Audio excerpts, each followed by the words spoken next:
glad. Yeah. So, okay, Mercedes, we're gonna get started. It looks like you're the only one online. So we miss you because the rest. Okay, no problem. So we're gonna go ahead and get started. So today we've got Matt Goldberg with Barrett Financial with us, and she happens to be his lovely wife, Shannon, with Grand Canyon Title. So they've done this for us in the past. I forget, like I'm talking to one person. Yeah. But they always do such a good job, and it's super helpful. And I personally feel like it kind of gets you pumped up for next year and have your plan and work it. So without further ado, I'm going to turn it over to Shannon. We'll let you pop over and talk. Hi, Mercedes. It's good to see you. So don't get mad when I'm looking this way because everyone's sitting over here. But you'll get to hear the information all the same. She's muted. She's on board. Yeah. Okay, guys. So, well, thank you, Corey, for coming. And she's part of Grand Canyon Title. Miss Emily is part of Grand Canyon Title. So my two Grand Canyon Title peeps are here. Now You know, you're it's funny. recorded. Oh, now it's funny because one of the things that I was talking about was branding. So that's a lot of what comes up when I'm meeting with agents. Is branding, and do I use a real estate brokerage brand? Do I create my own brand? And really the question is everybody has a personal brand. So regardless of what brokerage you're with, you're going to have your own brand. And that could be, I joke, it could be the mom brand, the working out brand. It could be the realtor brand. It could be whatever, but ultimately you apply it to your business. So now that we're into the end of the year, creating business plans, looking through what marketing strategies we have, I recommend to agents to really go through what they're putting out there, whether it be from a social media, print, verbal, phone calls, emails, what you're putting out there, and to help yourself hone in on what you want your brand to be. So I personally go through this worksheet every single year to help me edit, adjust what I do. And I'm going to share it with you guys. I'm not going to give this whole thing to you, but I will send you my worksheet and you're welcome to do it. But I just kind of wanted to go over the questions that are on here so you can write them down if you want, so you can get your juices flowing. This is important because you guys are out there face to face with people, you're meeting people, and you want to just make sure that everyone gets to know you because people work with people they know and trust. So the first question is, who is your target market? So I give myself 3 lines to write who my target market is. And then what sets you apart? This is huge because obviously there's a lot of licensed realtors and loan officers out there. So what sets you apart from everyone else? And it literally could be, and I know a lot of people will say, well, because I like to make people happy. I mean, that could be one of the things that you say. What problem do you solve? So think about where we are right now in the market and who needs to sell or buy a home. So most likely you're going to say someone with a life-changing event, someone who's moving for a job, or someone who is a cash investor who wants to invest in real estate because prices are coming down. They already have cash in the bank. So what problem do you solve? This is a great question to be asking as our market has changed. How do you solve the problem? So how do you solve that problem as a realtor and as what services you offer? And then what drives you in your work? So one of the examples is I am passionate about helping my clients facing divorce who need guidance to be sure that they exit this situation in the best financial possible. This was for a CPA and an attorney. So for me, I say, you know, I'm passionate about helping realtors create authentic brand that showcases who they are so they can attract like-minded business and help them grow and continue their outreach. And then number 2, you put it all together. So you basically take the first 2 pages and you really hone in on what we call your unique value proposition. So to me, this worksheet is what comes first. You do the worksheet, you go through all the questions, and then you really hone in on what you want to focus on that year. You will see at the very bottom, I have 1 line because I'm still working on this. But I wanted to share this with you and tell you guys I'm happy to email it and you guys can send it out.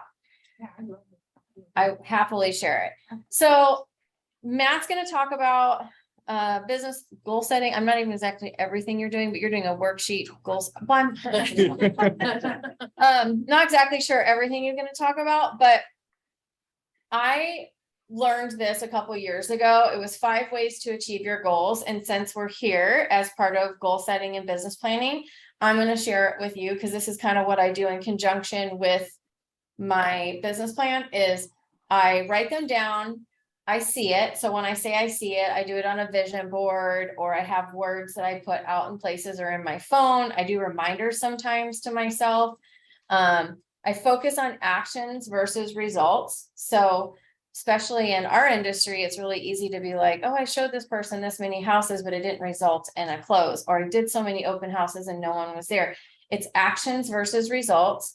Consistency. If you are the person who's consistently marketing and branding yourself, you will win in the end. I promise you. And then learn from your setbacks, use them as learning opportunities. Failures equal feedback. You know, I can't tell you how many times I've messed up on something and someone tells me, but I won't do it again. So I really do think that those are the most 5 ways. And so in speaking with anyone in any industry, setting those things down and to achieve my goals has really helped me out. I think that might be it, but oh, does anybody like have questions about the branding aspect of it? Like, do you ever have people ask you?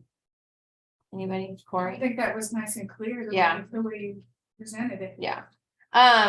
So a lot of times people ask me about video. So I do have a video worksheet. This is actually given to me by one of the agents that I work with. He's really big into video. What I loved about what he presented was, there's 5 types of video. There's the agent. There's no agent on the video and you're talking. There's the agent intro video where you're talking on screen. You're doing a tour of the home in short. So it's like a speeded through tour of homes. There's an agent talking head. Oh, so you have it. Agent talking head business topics, which is evergreen content. And an agent talking head, which is them talking about something they've experienced in real estate. Now, all 5 of these I agree with. And a lot of people get tied up in well, I need a professional videographer, and we can all prove that through social media, you do not. The biggest thing you need is to just be comfortable and be doing it. I do see a lot of really bad videos. So what I'm going to say is try your hardest to just set a goal for what if I was watching something real estate related, what I want to see. Because again, it's the law of attraction. If you're branding and viewing things that you would attract that, you're going to attract that like-minded business back. So that's kind of what I do when I look at these 5 ways of branding yourself in video. I think of what would I want to see if I was going to be creating my video. A lot of people out there don't understand the mortgage industry right now, the real estate industry. And so creating content where people would ask questions and learn something is going to probably be rewatched more than just previewing a home and walking through a home, because nobody's in the mindset right now to buy a home. And last but not least, the biggest question I always get asked is, Shannon, I have a personal and a business Facebook, a personal and a business Instagram. It's a lot of work. I don't want to do both. And simply what I say is, we are in a very public world. People can find you if they really want to find you. There's no reason to have 2 accounts.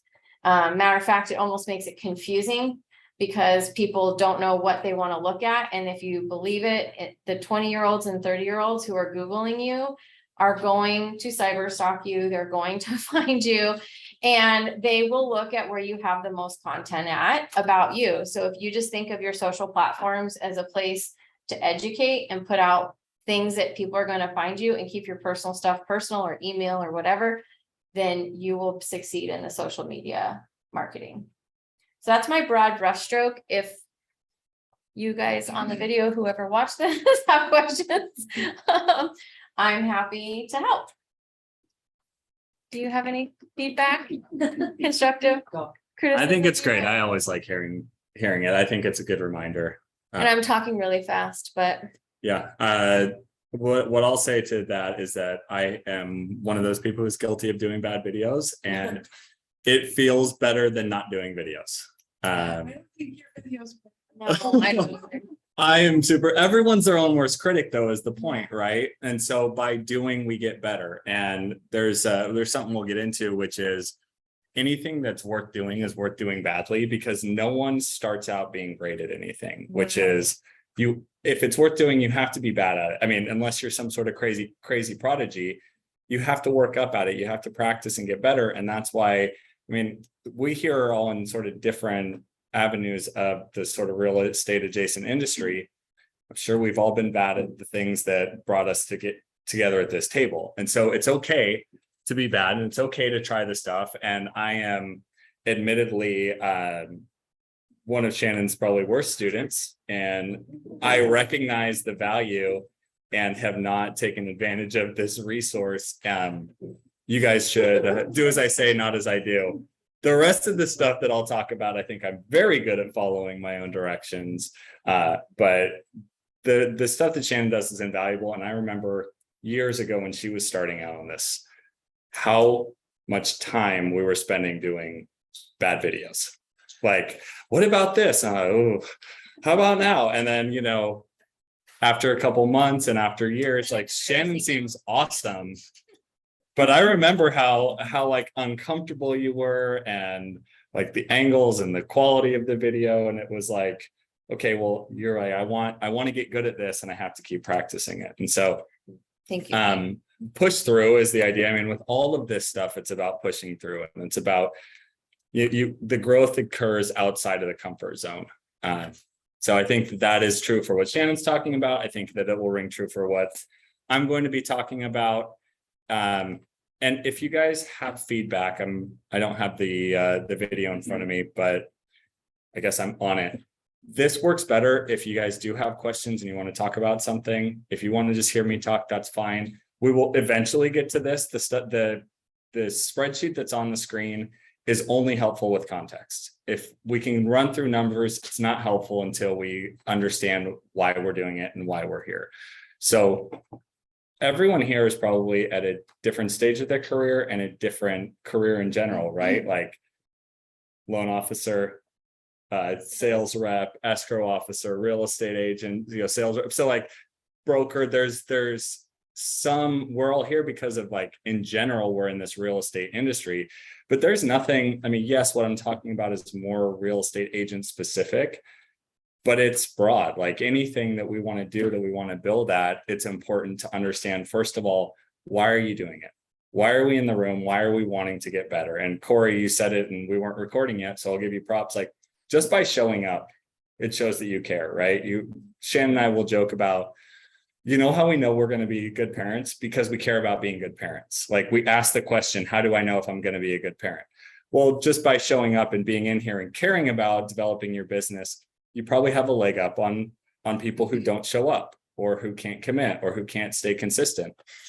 So I really like hosting this class, not only because I like motivating and it's fun for me to get feedback, but it also helps remind me of why I'm doing what I'm doing, and am I practicing what I'm preaching. And I think that, gosh, it's been probably 5 years or so. I think I get better and more consistent year over year with this stuff too, by reiterating it and going back to basics, kind of like Shannon was talking about. So this is a time of year when people tend to slow down, and it is intentional that we have this class in November. Typically, it's because everyone, as soon as like we get past Halloween and it's November, you start getting this, let's circle back after the new year. And you're like, what? Well, we're planning on Thanksgiving and then we're out of town till December. And it's like, I couldn't possibly have a 5-minute conversation about purchasing a home or developing a relationship or whatever the case may be. And the more confidence we have to tell people like, no, this is easy. Here's why it's in your best interest. Like if you're not dedicated to what you're doing, it's easy to be like, oh, well, my clients don't want to do it yet, so we're going to circle back in January. This is a time for opportunity and to develop relationships and to build that sort of stable of people that want to meet with you and want to talk to you and want to hear what you have to say, in order to, when this sort of wave comes, it could be now, it could be at the beginning of the year, you're ready and your clients have an advantage over the other people. So that's again, the reason that we do this in November and not on January 1st. It's not great. Like if we start things on January 1st, then it's February before you're able to implement. So now's the time when we can think about that, when we can put a plan together and realize what our motivation is for moving forward with this stuff. Again, I said it before, there is a spreadsheet on the screen. This is way more about going through a spreadsheet. It's about understanding the motivation, understanding how your hard work will lead to the income, will lead to whatever your why is. It could be, hey, we want to have supplemental income to help be able to go on vacations or have something. It could be, hey, I'm the head of household and I'm taking care of people and people are leaning on me and I want to, better my craft.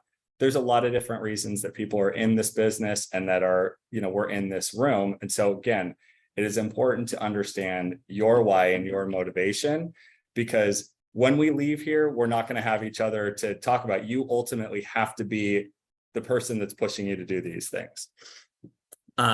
So the goal of why we're here and with Lisa in the room is that we want to grow together. We want to help, provide the support for people, be that feedback loop to help continue to motivate and get those things going on. So if there is a question, if there is something that rings true, you don't want to raise your hand now, or you want to follow up and have a conversation, I am always available as a resource. I love this. I'm in this business because I really enjoy helping people. Shannon talks about like what sets you apart, and I did my why, and I go back to it and say, is this still my why? But I years ago kind of established like, what are the 3 things that keep me in this business or got me into this business? Number 1 is I really like numbers and I'm really good with numbers. Number 2 is that, I was like in my kindergarten class, I was the first kid to count to 100 by everything from 1 through 10. It's really hard when you're 5 years old to count to 100 by sevens. Like I've just always been good with numbers. And so like, that is something that has always spoken to me. Number 2, I like finding common ground. I'm a middle brother. I think that makes a big difference. I was always sort of this in between with people and finding out how do I be friends with both of my brothers while maybe some like not alienating either one of them and kind of choosing sides, and what is this person's viewpoint? What do I need to do to make this person happy with me? So I think I'm very good at finding that middle ground and finding what speaks to people and what their language is. And then, like I said, I really enjoy helping. Like I say it to my team all the time. We get paid every 2 weeks in money. We get paid in gratitude every time we pick up the phone, send an email, do something to help people. And that makes me feel good. And it's why I got into this business. And Shannon was like, I remember when I started, she's like, people are sending you cards and thank yous and gift cards. What? I'm like, that's why I got out of the previous industry. No one ever said thank you before. And so that's sort of the motivating stuff for me. And it helps me make sure that everything I'm doing is sort of true to that and speaks to the people that I'm working with, because then fit is really important. So that's sort of the why. The what is going to be this worksheet. And again, understanding what you want to do and why you want to do it is critical before you start filling out any numbers here. So we'll walk through it, but ultimately this worksheet kind of works backwards from what most people think about. Shannon hit on something when she said actions versus results. I talk about leading indicators versus lagging indicators. If you say like, well, I want to close X number of deals, it's not super helpful if you don't know how to do the things that lead to the deals. So when I recently moved companies, and part of what I was doing was, am I making sure that instead of focusing on my ultimate production, that I'm focusing my day-to-day on the things that lead to it? Having, cultivating relationships, following up with people, making sure I have good systems, CRM, support to do all the things that ultimately lead to that, because we can't force someone to buy a house, but you can absolutely control how many phone calls you make or how many meetings you have, or what you're doing to make sure that you're an expert and that you're well educated and that you're helping people in the best way possible. So with that in mind, this actually starts backwards with what do you want your take-home pay to be?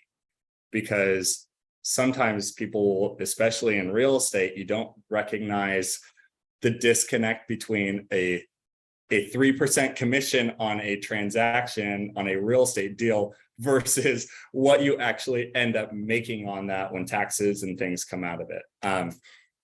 So we'll go through that, and this is going to assume sort of 60. I think I have it set up for $60,000 in take home pay, and then we'll work back into what do you need to be doing on a weekly or daily basis to be able to help yourself get to that point. Is there any like particular questions or concerns or red flags or issues or anything that anyone want other than the chair going up and down that anyone wants to address or ask about?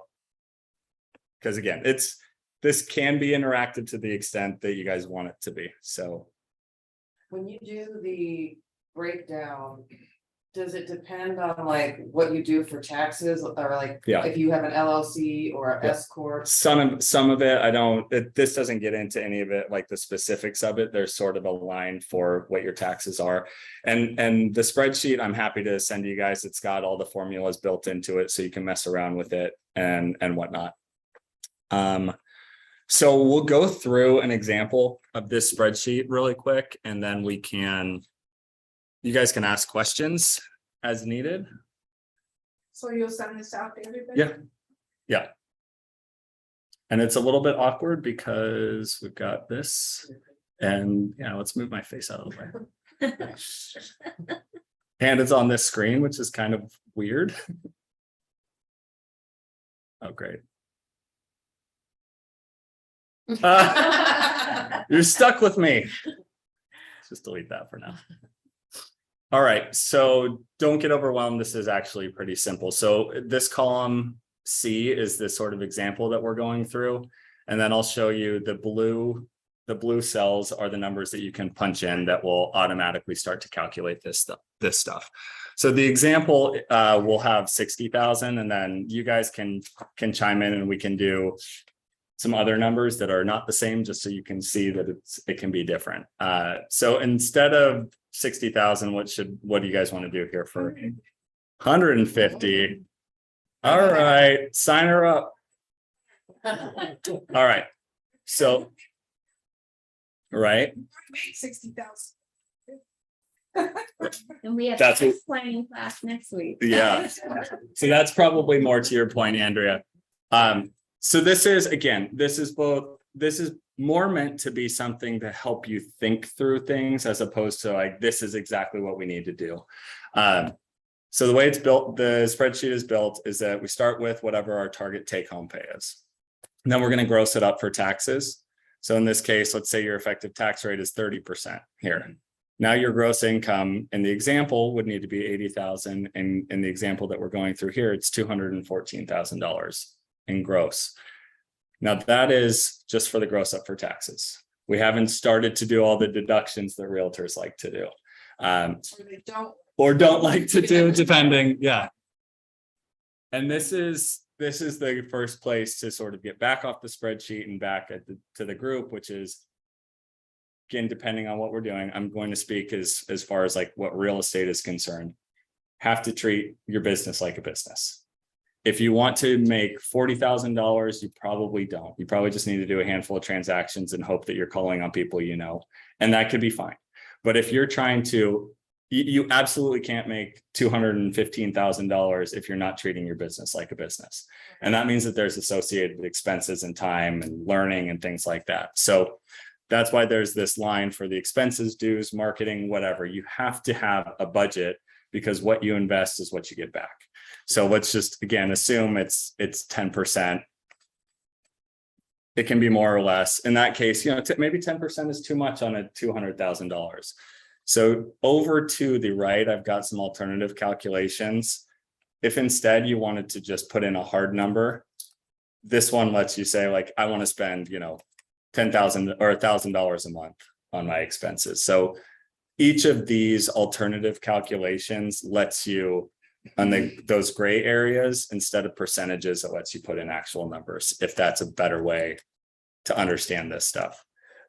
So But again, you should be using 10% for marketing dollars, just saying. that was the first change when we did this, the first time that Shannon's like, we need a line for 10% for marketing. It's like, And okay. I think that's the hardest thing. It is. That you keep, Mhm. for me to get agents to understand Mhm. or to commit to is putting back into. Yeah. Another business doesn't, Yeah, dental offices, everybody puts back into it. I Yeah. talked to people who are making $250,000 a year who are concerned about $125 a month for a CRM. Isn't that Like- crazy. Do you know how much money you're losing by not having these things, right? And it can be tough. The first time I did coaching, so I have coach now, and I think that that's important to be accountable. The first time I did coaching, I was not nearly where I am in my business now. And I was like, I need to be accountable. And I was paying a coach quite a bit of money at that time. And one of the first things he said is, you have to grow. You have to spend money to grow, and then you start saving money to be more profitable. But you have to be able to spend the money and have the willingness to do it, to figure out what's going to work, to find those paths to profit and success. And then you can be like, okay, well, this thing didn't work, or this thing didn't work, or hey, I can tighten up this budget here. And then you can start to be more profitable. But the other thing he said was, be cheap, get good, get expensive. And expensive doesn't necessarily mean expensive, but more exclusive, perhaps choosing who you get to work with.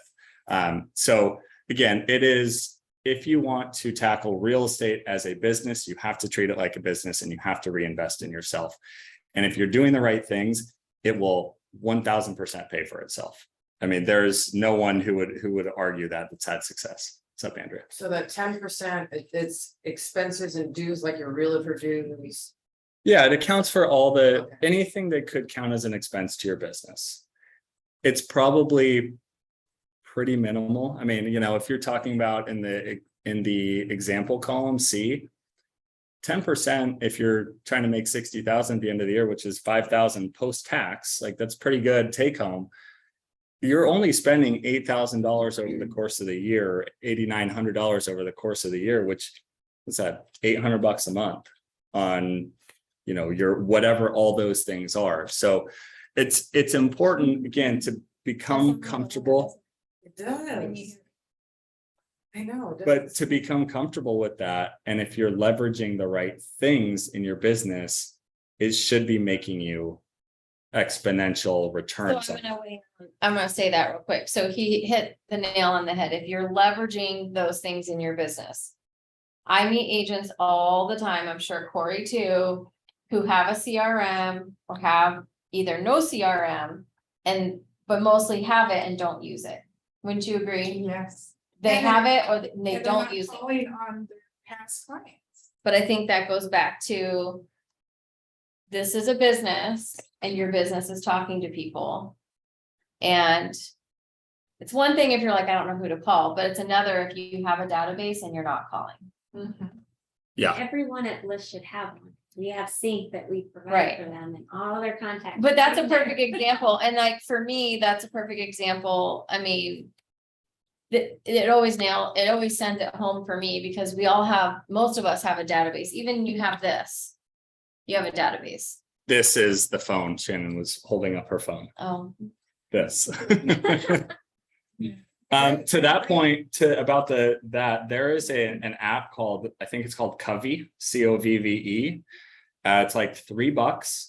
It will take the contacts in your phone and download them into a spreadsheet. Can we get that with us, Shannon, or is it security too high?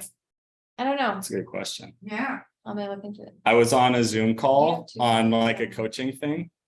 And the guy was like, yeah, at the time Covey was free. And he's like, download it right now and try it. And people were like, I've got, people who are like, I don't have a database, or I've only got whatever, because it was both realtors and lenders. It's like, oh, you've got 850 people in your phone. You don't have, easy access to it, but if you can put it into a spreadsheet, now all of a sudden you can start to use it. It's a pretty good use of $3. I think again, it's Covey, COVVE, I believe. Scott might be. Facebook. What? You asked me if you could. Oh, yeah. Yeah, that was a follow-up to that. Yep. Did you find out the answer was No, no? I didn't. I trusted you.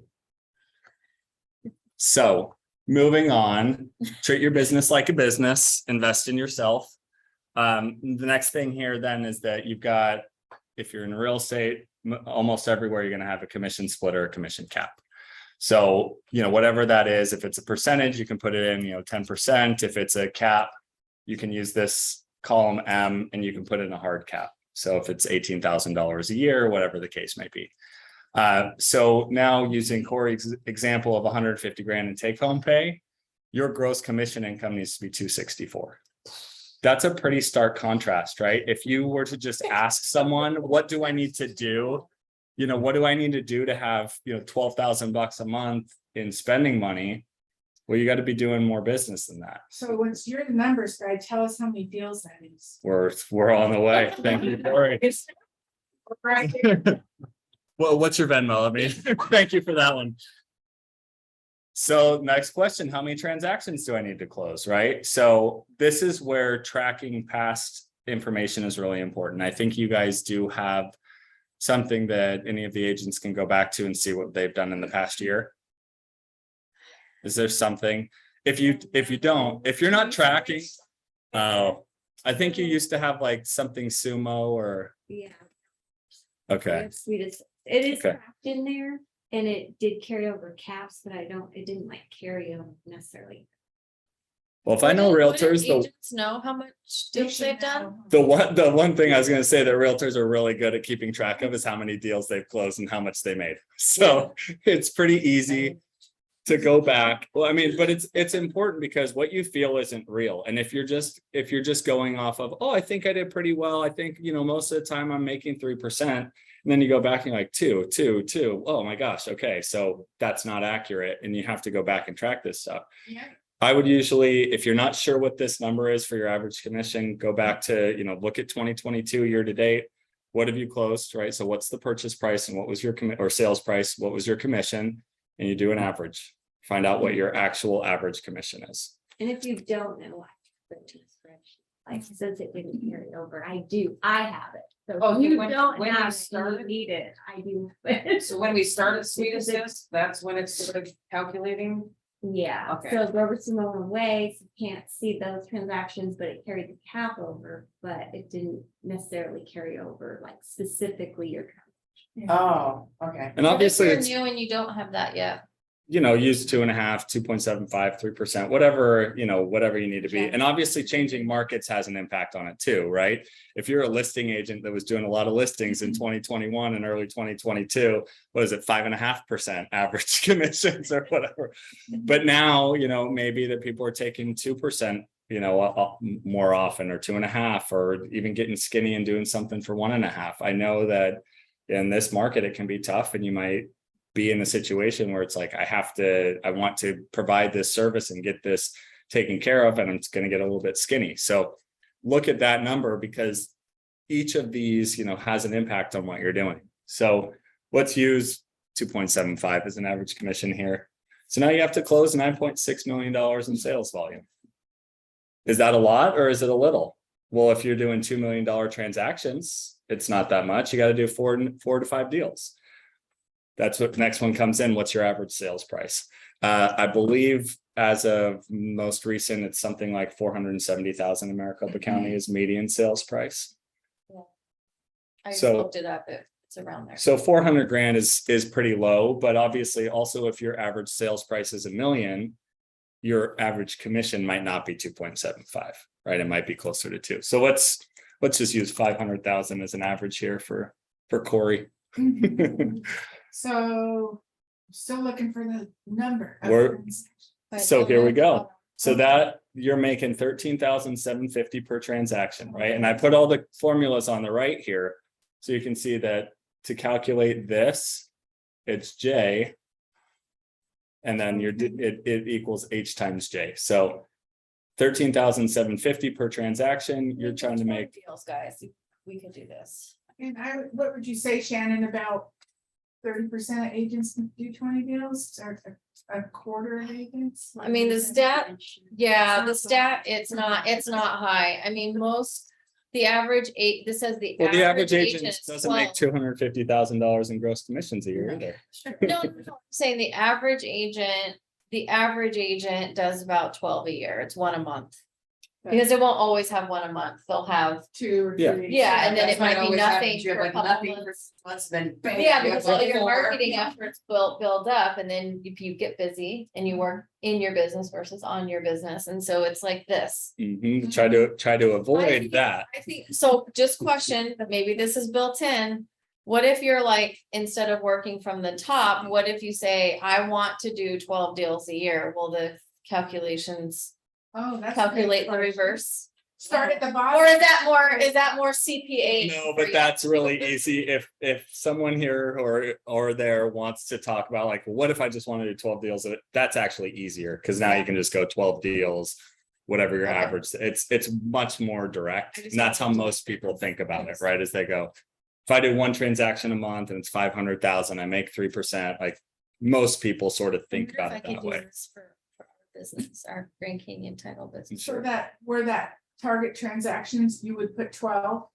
So yeah, no, He's saying no. you could just. That would you just do it sort of on a piece of paper and say, that you can pick up That's what a I did. calculator. I just did my numbers. So if you Yeah. did 12 transactions, average $500,000 at 2.5%, that's 150,000. I guess I Exactly. didn't have to tell you that because you're like. Yeah, but the point is that's 150,000 in gross commission, 150,000 in gross commission. You want to take away from that your marketing budget, right? Your expenses, and then you subtract your taxes, and that will get you your take home pay. And So- taxes also depend on what kind of. Yeah, I just do what my tax guy told me to do. I'm like, whatever you need me to do. yeah, but that's a lot more direct. So let's say again, it's 12 transactions and it's 500,000 on average. And it's 2.5%. It's 150. And then you could say, all right, my expense line item is 10%, so it would be times 0.9, which is 90%. And then you subtract your taxes, let's say it's 25%, so the remainder is 75. So you're gonna make $101,000, 8,400 in take home pay per month. What? I know. I said, well, Like I said, it's easy for me. I'm happy to help. okay. So we're I not do done. We're feel not like- I done. know, Say, I do feel like seeing 19 deals. I know for you guys, it's not easy to get, but in my mind, that gives me hope. Well, it's more It's achievable not than like, you it's might not like think. 30. Do you know what I mean? Like, I'm imagining when you guys said the 150 at the top, I'm like, crap, that's gotta be a lot of deals, but it's Well, really. again, look at the example. I think that a lot of realtors use the number $100,000 as like, I would love to make $100,000 a year. Yeah. Again, the problem is that people think I want to make $100,000 gross. And you're not necessarily keeping in mind what comes out of that number. So it's really important to understand the splits, the expenses, the taxes. To work into, okay, if I want to, because the 100,000 isn't the impact you have on yourself and your family. It's the take home pay that's the impact. Right. So that's why it starts with that number, because that's the number that actually makes the difference. So from here, and again, it's all these inputs make a big difference. If it's 3% and it's 800,000. Now you only have to do 11 transactions. Yeah. Well, as Mara and Lisa will say, luxury is not a brand or luxury. Right. It out with the little ones than I would. Well, Personally. yeah, and to that extent, I mean, this is kind of the next piece. Yeah. Units equal relationships, if you're Mhm. just trying to do a deal because of the dollar amount, you're touching a lot less people. Every transaction and I hate that word transaction because it's not the way I think, but every opportunity is an opportunity to be involved in a lot of different relationships, right? Like for me, I've got a buyer's agent, a seller's agent, a title person, potentially, an escrow officer. I've got at least one borrower, sometimes two. So that's like 5 different relationships that I might be able to work on and cultivate. And it doesn't, we never focus on what's the dollar amount of the loan. Like, all right, we've got this unit, we've got this transaction, we've got this borrower that we're focusing on, because I've had so many situations where I've talked to someone and it's like, oh, we've got bad credit, and hey, you're not in a position to buy right now. I can help you out. Let me give you some information so you can put a plan in place. Oh, well, no one's ever explained why we couldn't do it. People just say, no, sorry, you can't buy a house. Hey, my uncle is wanting to buy a house. Can you help him? Right? Like that's what makes this industry go round, is its relationships and its referrals. And so understanding that is what will lead to the success, and recognizing how many relationships you need. So you're a consultant, basically. I mean, really, Mhm. I mean, we all are, right? So- Yeah, but when it comes to the numbers, that's the guy to call. When my clients are like, this and I'm like, call Matt. Thank you. I learned something new every time I talk to him. And you always, when we talk, you always say it like it's in that voice, like, oh, Matt's so good. It's so nice. And it's like, are you saying me? Yeah. I like it. Thank you. So how many clients do you need? How many relationships do you need in order to actually close that many deals? That depends on what's your buyer seller success rate, right? What's your mix? This number is a really fraught number, because it's probably the most difficult to guess at if you're not keeping track. Like, okay, am I doing buy side or sell side? And it's probably better to break it up, but for purposes of this, we don't want to spend all day talking about that. But all right, if I go on a listing appointment, how often do I get that listing appointment? That's still not closing that listing. That's getting the appointment. Okay, how often? Let's say I'm 50% of the time I'm getting the listing, and then 80% of the time I'm closing the listing. Well, your success rate then is 40% for your listings. All right, well, what percent of listings are your business? 20%, 50%, 80%? That's going to have an impact. All right, how many people are you talking to that say I want to buy a house?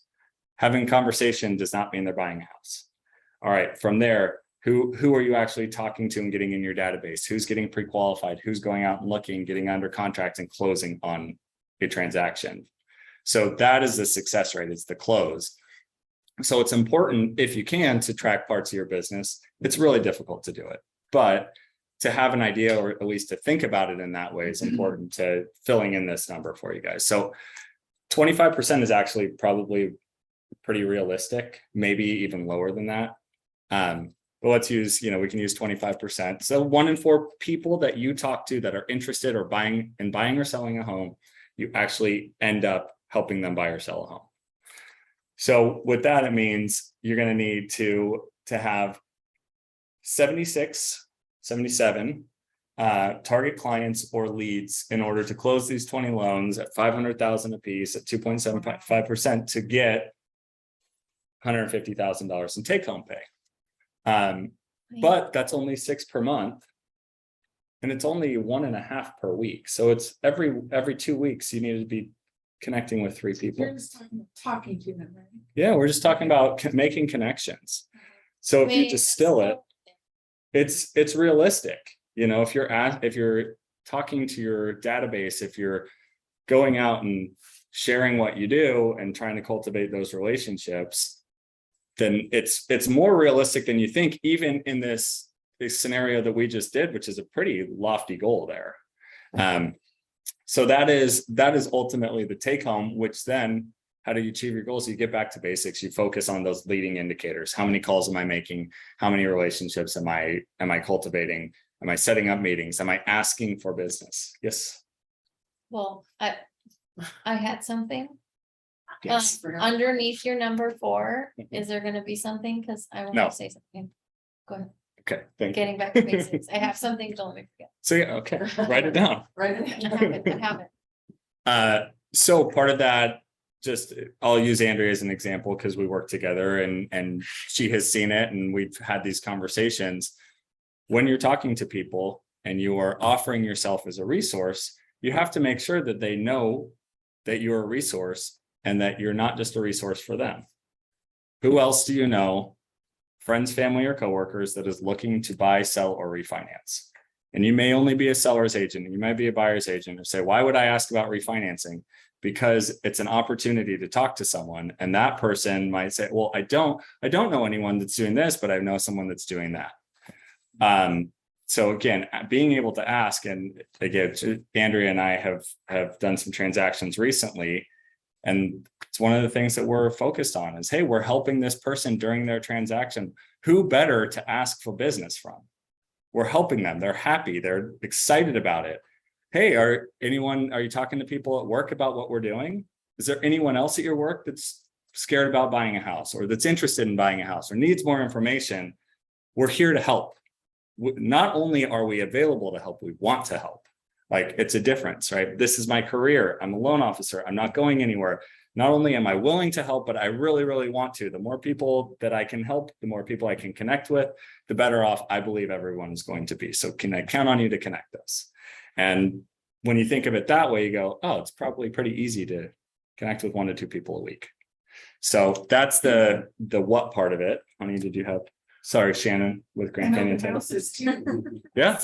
So back to how do I achieve my goals? I have a thing called the success tracker. And I love it. And it's an Excel spreadsheet, but what's great about it is it breaks down your business from phone calls, face-to-face, open houses, social media. But what's cool about it is it gives you Monday through Friday tasks. And like mine has little bubbles, like almost like a calendar, but I go in and I was just looking because I usually have it in my book, but I literally fill it in like with what I'm doing, but it helps me. So on topic of you tracking, it helps me track how many people I saw. So like, for example, love them, but they don't count, but you guys count, right? Like, so I'd have 3 agents in a room with me. So, or like you guys do an open house and you get 10 people through, like that would be 10 people you had conversations with. And so at the end of the week, I look to see how close I was to my 500. So when I see that number 1 or 6 per month, it'll say 7 per month, 7 per month. I'm thinking, well, I could do that in a week just because of all the things that I do. But your number also has to be a lot higher. No, mine does. Your Mine number does. has to be in the I'm hundreds. saying for agents though, Yeah, like mine has this, to be a lot higher than that, too. yeah. So like, but my success tracker thing, I'll email it to you guys. I know I emailed it last year, but it's really awesome. And again, it's super simple. You just literally plug it in. But I was It's thinking, also a good feedback loop because again, what you feel isn't real. You're like, oh, I talk to people all the time. I'm doing it. And you're like, nope, go look at your phone. Tell me how many people you talked to on the phone today. So to be able to have that, and then you get that feedback and you're like, okay, I'm not doing it. One of the things that I've been tracking over the last 2 weeks was whether I am asking for business when I'm on the phone. And by writing yes or no after my calls, I'm like, oh, I didn't ask for business, or I did. Why didn't I? Or why did I? Or can I make a more concerted effort to find an opportunity to, again, tell someone, I hope it's not coming off as disingenuous, like this is what I want to do. And the more people like, hey, I had a great conversation with someone last night and I said, it's awesome that your realtor connected us. Not everyone has access to these sorts of resources, but they can. Can I count on you to connect us if someone else has a question? Yeah. I have a question. How do you overcome the fact that I would say 90% of people don't pick up their phone anymore? Text message. Follow up and consistency. So like, would you put that in a text message and ask for a referral or business? Or I do all sorts of different things. Yeah, absolutely. Call, text, email. She's like staring at you. I will do call, text, email. It depends on the situation. So again, it depends. Like sometimes I'm not going to ask for business every single time that I talk to someone, because sometimes it just doesn't lend itself to it. Or something to say, can I get a referral? But today I closed a loan today. It's my favorite calls to make. I call everyone in the transaction and I say, hey, congratulations, buyer's agent. Talk to the buyer's agent. He's like, that was awesome.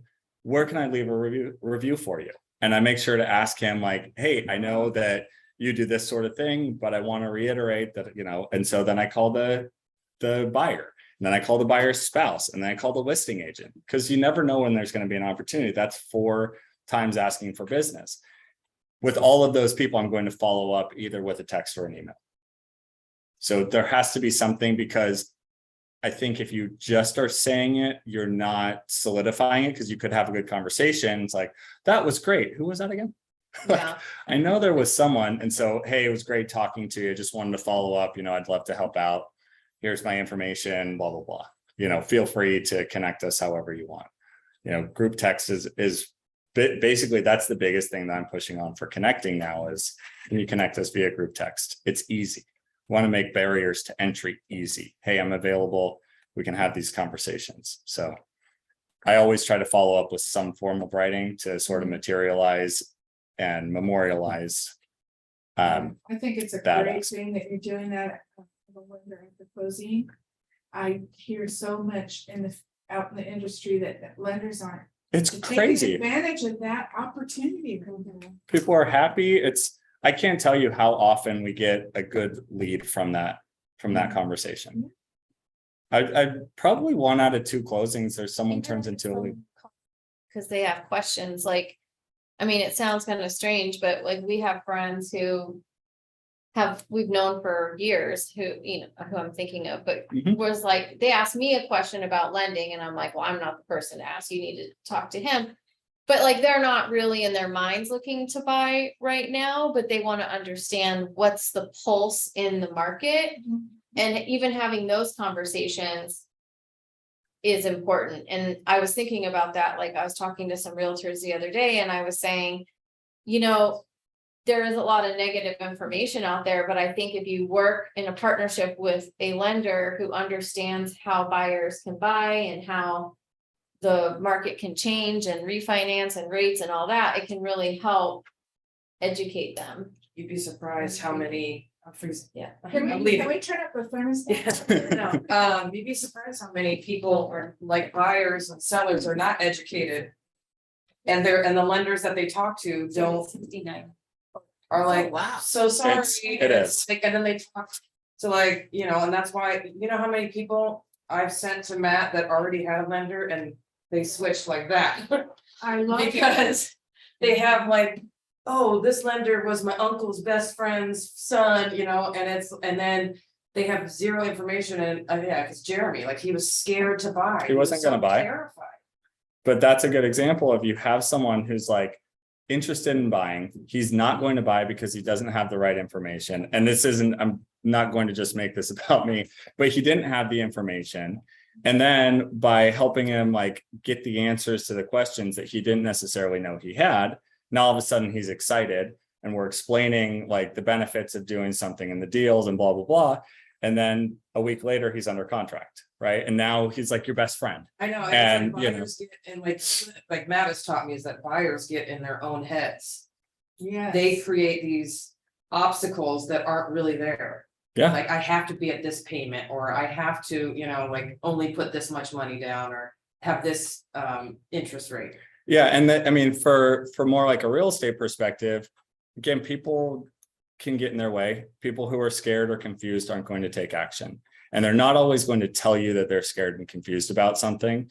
And so, one of the hard jobs about what all of us do, I mean, Shannon talks about it all the time, you're just as much psychiatrist as you are sales agent, right? Like, so it's understanding what motivates people. It's funny, I was talking to a realtor last night about something I was saying about the psychology of sales, and she's like, oh, I've seen you're a magician. And I was like, well, I think that's a compliment, but I've been doing it enough, and I've been on the other side of that, right? When I don't know something and I'm looking for someone to help me, what attracts me to them? What do I want from in the feedback there? And so you guys, you're out there, you're seeing these things, Shannon, Corey, what realtors are struggling with. Like, you kind of said it earlier, probably didn't mean to, but you're like, people aren't looking to buy right now. Yeah, they are. Like, there are great opportunities right now. It's just people don't know any better because of headlines or whatever. And so it's our job to say, if you're waiting, what are you waiting for? This is probably the number one thing I've been saying in the last 3 weeks. What's up? When we had mastermind yesterday, what did Angela say? You were there when she said it. She's like, I had an open house. Or were you there? I thought you were one of the, and she said, I went on a broker's open, a tour. And all the agents who were on tour said none of their houses had been previewed. Meaning, no one was coming to open houses and looking at houses. Cause I think her and I talked about that, cause Yeah. I had an open house and I invited all these agents and nobody showed up. Okay. But I'm saying that because not that people don't want to buy, I think the perception is either they can't or they shouldn't, and some of it comes from the real estate agents. Totally. The way I turn that and what all of these conversations that I'm having with realtors are, if someone is saying, again, I think it comes back to fear, confusion, being uncertain. Comes back to if someone says they want to wait, either a buyer or a seller, you go back to them and you say, hey, you know what? I apologize. I messed up. I know that we're waiting. I don't know what we're waiting for. Oh, that's good. What are we waiting for? Well, I'm waiting for rates to come down and prices to come down further. Awesome. When's that going to be? Because I would love Yeah. to let people know about that. So then you can dig into, like, it's a different way of thinking. And now you can dig into, well, what's the problem? Well, I don't know. I think that, rates are in the 7s right now, I'm hearing, and I just can't afford that. Well, how much is a 7% payment? Well, I don't know. It's probably pretty high, right? Let's figure it out. Hey, it doesn't cost anything to have a conversation. Let's put a plan in place so that when these things happen, you're at the top of my list. You're the first person I call because everyone else I'm talking to is waiting for those things. So let's try to get you an advantage. Let's get ready. It's easier to stay ready than it is to get ready. Not a lot of people are getting ready right now. Let's put you at the front of the line, find out what it is your questions are. And if you can't buy a house, if the things don't work or the numbers, bless you, the numbers don't work to sell, we don't have to. But at least now you've got the information to make a good decision. So being able, and now, do I have someone that I'm working with that is actually a reason, someone who I want to follow up with? Or can I say, all right, not right now, great. You need to be at this price point at this interest rate. Hey, what if we could get you that today? Do you know what the difference is between 7% and 7.5%? No, of course not. Do you know, we talked about it at the meeting last time. 7% is not twice the payment of 3.5%. Like just helping people understand and get out of their way. And all of a sudden now they're excited and you can go, I'm glad we helped you. Who else is getting in their own way that I can connect with and help give clarity to? Who else can we get ready so that when this turns, we have a competitive advantage against the other people that aren't ready, that are trying to get pre-qualified on a Saturday at 2.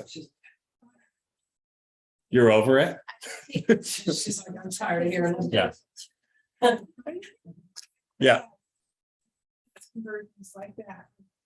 Buy now versus that. Yeah. So it's a really good conversion comparison. Yeah. Yeah. I'll just say. So again, it's Sorry, more guys. just even being able to have the conversations with people. Guess it's me. Love you.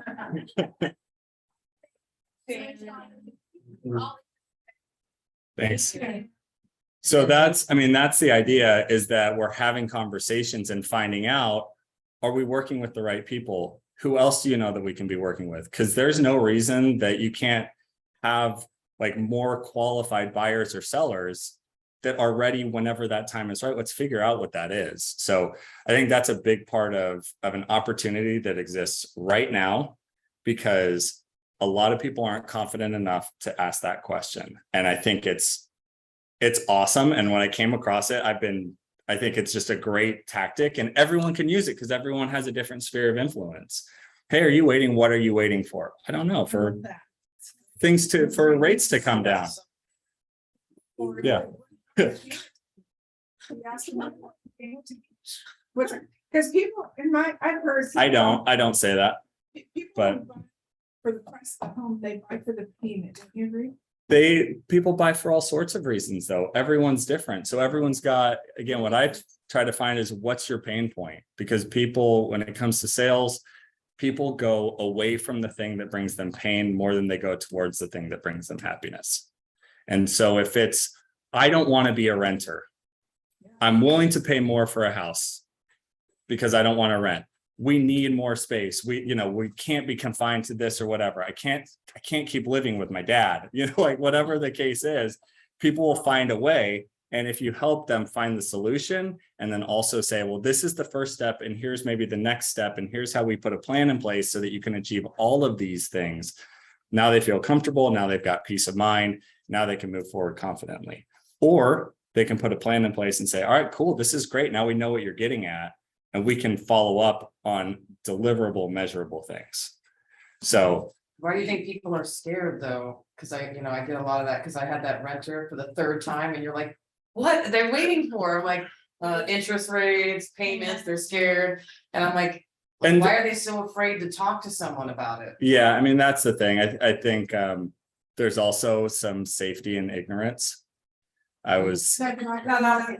Yeah. If you see something online about a mortgage, everybody bombards you. Yeah.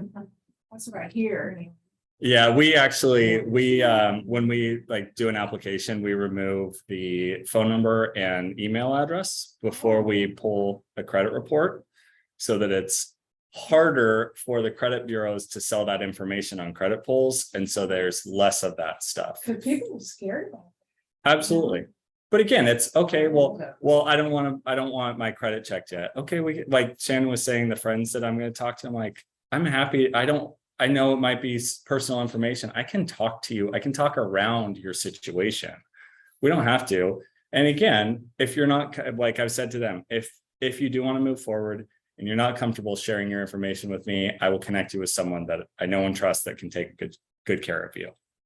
Right? Like, what is the thing that's holding them back? Let's figure it out if it's in their best interest. Again, there's no cost or obligation for you guys to have conversations, right? Or to be a resource and connect people. So I have a question. So like a couple of years ago, I got a mortgage in another state, bought a house, and then as soon as I applied for the mortgage, my old lender called me immediately and Mhm. said, do you need any help? How does that work?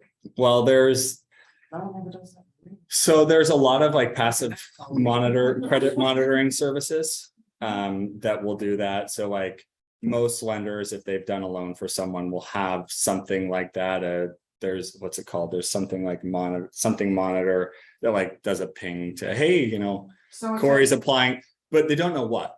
Like they don't know why you're applying. It's just that there was a credit check from a lender or something like that. Oh, that's. So that's why like you'll get texts and emails.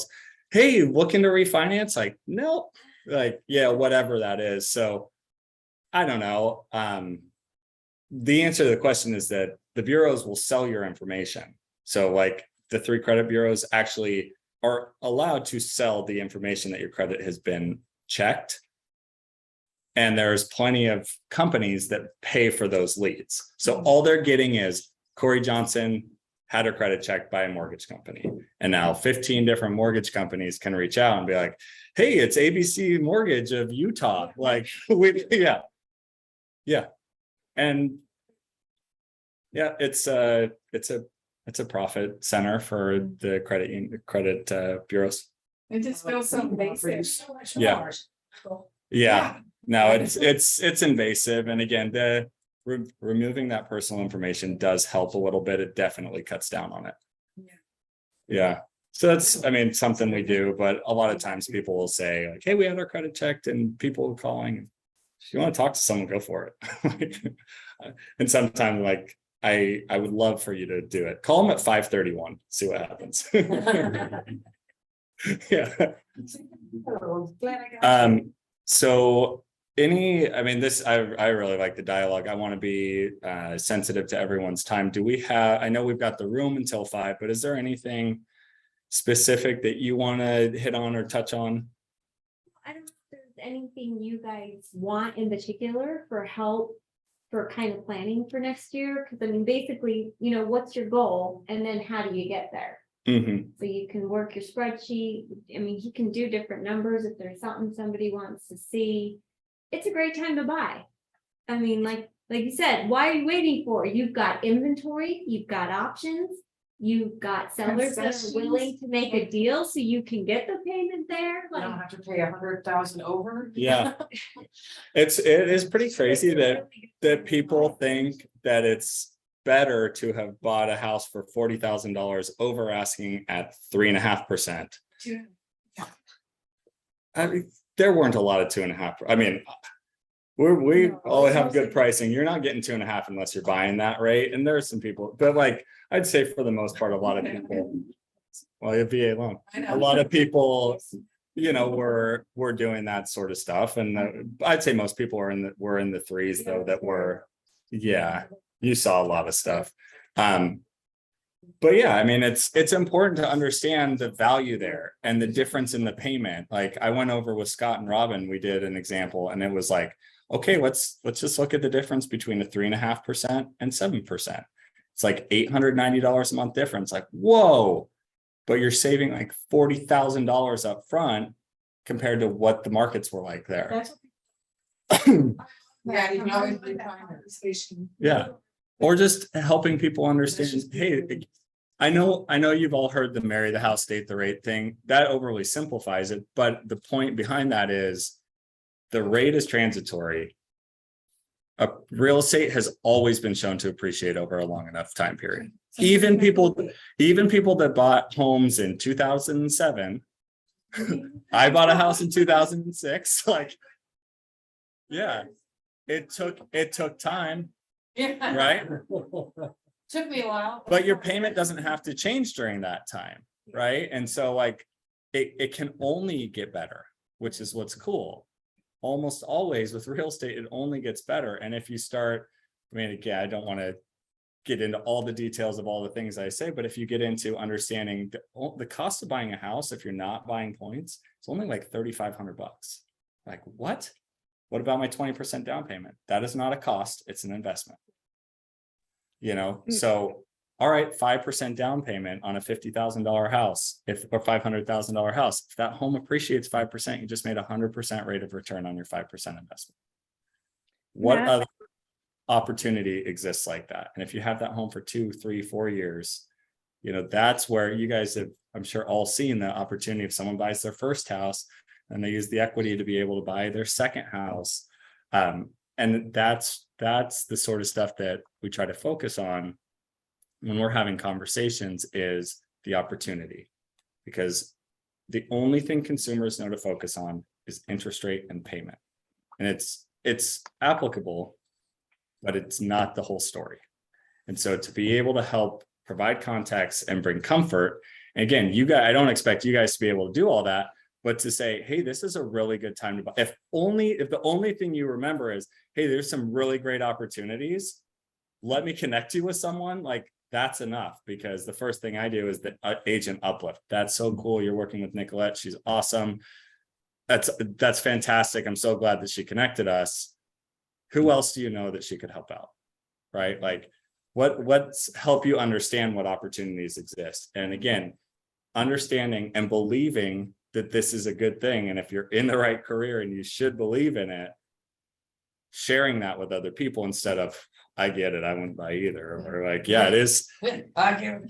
You know, you can sympathize, like, yeah, it is scary, but I find that the buyers I'm working with are having a lot of success because they're educated. What do you mean? What do they know that I don't know? Right? Matt? Yeah, hold on, Mercedes jumping in. I Oh, like it. Yeah, participation. Hi. Hi. So, hi. So I don't know about the rest, but I'm like very visual. So, and I know this is what you're saying makes so much sense, and I am writing it down. Especially the comparison of like, well, would you rather pay, an example, 7% rather than 3.5, but then look how much you're saving and all of that. And I don't know if you can even do this, but kind of seeing visually in paper, like, and maybe just like if you buy a home for 600,000, or if you would buy a home for 600,000 at 3.5%, I'm not that savvy with math, and I wouldn't even want to attempt to go there. At 3.5, this is what it is. Well, at 7.5, this is what it is. And then look how much you're saving. And then not only that, but then you have an opportunity to refinance, etc. So not only can I do that, but I was just saying I did that for Scott and Robin. I put together a spreadsheet Okay. for them. I can send it to whoever wants to see it and talk through those numbers or adjust them. It's easy, and I understand, like, I speak numbers really quickly, and it's a lot to take in. I don't think a lot of people think in numbers like that. Most people are a lot more visual. So yeah, I'd be happy to. If you want to email me and Okay. ask just, hey, will you either share that spreadsheet or give me specific numbers? I could put that together pretty easily. Thank you. Yeah, I think the visual is a lot more powerful than hearing it, but Because people can see it. Yeah. A lot of people are visual, I feel like. 100%. But hearing, I think hearing it helps reassure and helps more with the emotional side of things, because real estate especially is rational until it becomes emotional. It's about how much can I afford and what's the payment, until someone's like, I love this house. Like, what do I need to do? Right. What do you say to people? Because sometimes what I get too is they're waiting for the market to be like it was before the pandemic. And I try to explain to them that, we're big, how things are now is basically where we should be. Cause like I bought my house in Ocotillo in the great neighborhood for 350,000. It's never gonna be that again. I don't think, right? Like, I mean. I said, yeah, because I'm like, I don't think you can get anything in South Chandler for under, like, I think you and I were talking about under 500,000 now anymore. Yeah. Well, I got this this thing from the broke agent. Are you guys familiar with that? Like Twitter handle or whatever, but Instagram handle. Says this other agent sent it to me. Weird time in real estate right now. Buyers are acting like it's 2008. Sellers are acting like it's 2021. And agents think the best way to explain the market is by pointing at disappearing captions on TikTok. Like, yeah. So if I'm Nicolette and I have a buyer and on the fence, my idea would be to call Matt and have a sit down one-on-one, because you're actually a great counselor, and to have her sit with you and have you talk about this, I would imagine it would be so much more effective than sending an email trying to explain this over the phone. Wouldn't you agree? 100%. I think that a lot of people don't. So a big thing that I've been focusing on the last couple of years is also removing friction, making things too small to fail. So there's a book called, I think it's called Too Small to Fail, or maybe it's called Micro Habits Too Small to Fail. And if you're like, I'm going to lose 100 pounds, or I'm going to go to the gym every day in 2023, it's like, there's zero chance, because you haven't set an achievable goal. You haven't started small enough. So it's like, I'm going to do one push-up. It's like, it's almost impossible, if that is your goal, to not do one push-up. But then when you achieve that goal, you're like, that felt really good to achieve that goal. I'm going to do another push-up. You know what? I'm going to spend 5 minutes working out real quick. I'm going to do 10 minutes. I'm going to go for a run. I'm feeling good. So if you remove that friction and you start with these things that are too small to fail, it helps people take action.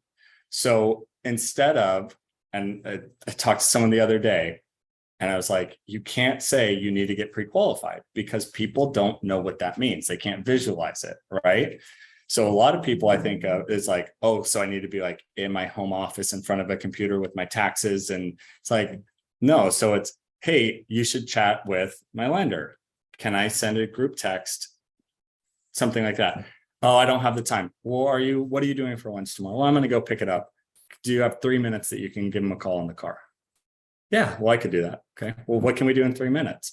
You can start a conversation to help people get over the initial fear of taking action. And then you build this momentum. Oh, hey, I connected with Matt briefly. That was cool. We're going to chat again. Because then I'm not going, yeah, let's get you pre-qualified. What's your social security number and date of birth? It's, what are your goals and timelines? What are you worried about? What questions can we answer? What's getting in the way of doing this? Because everyone's got something. And as soon as like, that's the line of questioning, almost always it's kind of this like, oh, okay, like, cool. I can just have a chat. And now, now it's just, hey, you know what? I've only got a couple of minutes. Can we talk more later? Yeah, of course. So, yeah. And now it's, all right, now we've built rapport. We're either texting or emailing or phone or whatever. And then it's, hey, Nicolette, thanks for connecting us. I had a chat with Scott and he's going to do whatever, hey, we're going to talk tomorrow at 4. Yeah. So now you can follow up. Hey, I heard you connected with Matt. Do you want to talk after you guys talk or whatever? And so now you're like, it's always what's the next step, the one next thing, as opposed to get pre-qualified, which is like, I don't know what that is. I don't know how long it's going to take. So it's always, I start with a 5 to 10 minute conversation if we can. almost always people want to talk more once we're on the phone. And then it's, yeah, We try. sometimes it doesn't. And that's fine too. Like, That's I don't know fine what too. else to tell you. No, but then from there it goes, okay, cool. Hey, I'd like to get in more depth with this. Can we schedule a time? All right, let's talk tomorrow at 4 o'clock. Let's plan on 20 minutes or so we can get into the details. The next step is to complete the application. It's online. It takes 10 minutes. You can do it with the information in your head. Oh, okay. You could do it on your phone. You can do it on tablet. So again, all the things that people may be getting in their way, try to get rid of that friction. And if it all looks good, then I'll follow up and we'll ask for some documents. I don't want you to spend time doing documents until we know you're in a good position. So it's these little sort of steps to commit, to get excited. And then you go, hey, everything looks good. You can buy a house. What? Like, yeah, you might not like it. You might not like it. I had a conversation with someone last week. I'm like, good news, you can buy a house right now. Bad news, you are going to hate this payment because your credit sucks. Like, but again, like for them, it's like you can qualify for a loan right now. Right now. And they're like, oh my gosh, that's not what I was expecting you to say. And they call their realtor. Oh, thank you so much for connecting me with Matt. This is awesome. We talked about how we can improve their credit a little bit. We talked about paying off some debts, ways that, and the impact. The credit's at 620. Here, I ran a credit simulator. Here's how you can go to 680. And here's the difference it will have on your monthly payment. Oh my gosh. So by paying off your own debts and helping you improve your credit, something we can do in the next 15 to 30 days, it's going to save you $400 a month. It's like, oh, well, that's great, And so then again, you build that excitement. So glad we could help. Who else do you know that we can help? Right. And then you keep doing that and it becomes exponential. Now you've got this database of people and this stable of people who are just, they're excited and they're ready. They don't have to say, oh, how long is my pre-qual good for? It's good indefinitely. Like if something expires, I said to the people last night, I'm like, if you needed to get me a new bank statement, how long would that take? Like 1 minute to download the statement? Like if I need a new pay stub, how long would it take? 2 minutes? Like this is easy. Like you're not getting, yeah. You have to go to their house. And again, it's a different thing and it happens and you find a way to do it. Where do you live? All right. Anita? Ariana? Oh, Ariana. Yeah. She wants to speak with me. Yes. I was like, oh, what did I do? My business development manager, she's probably just reaching out to see if you have all the information you need on 2-1 buy downs. Yeah. No, I would do. Oh, Yeah. So I think that's a good place to cut things off. We're right at 4:30. yeah, football book.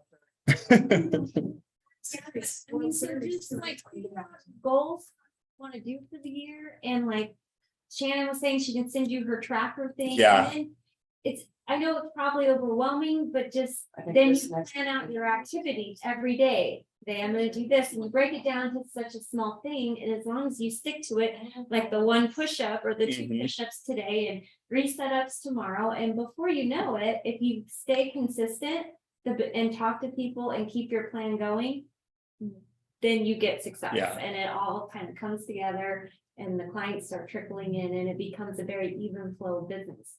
As long as you continue to do you got to work the plan. The more you do it, the better you feel about it, the more confident you are in it, the more you're going to want to do it, the better the feedback is. Like it's a good self-fulfilling prophecy. But that was, I hope that helps. I mean, hopefully some people will watch the recording at some point and gather something from. Yeah, anything that's blue is the stuff that you fill in. Lisa? Like, so like back in the day, like. All right, I'm gonna end this. Bye.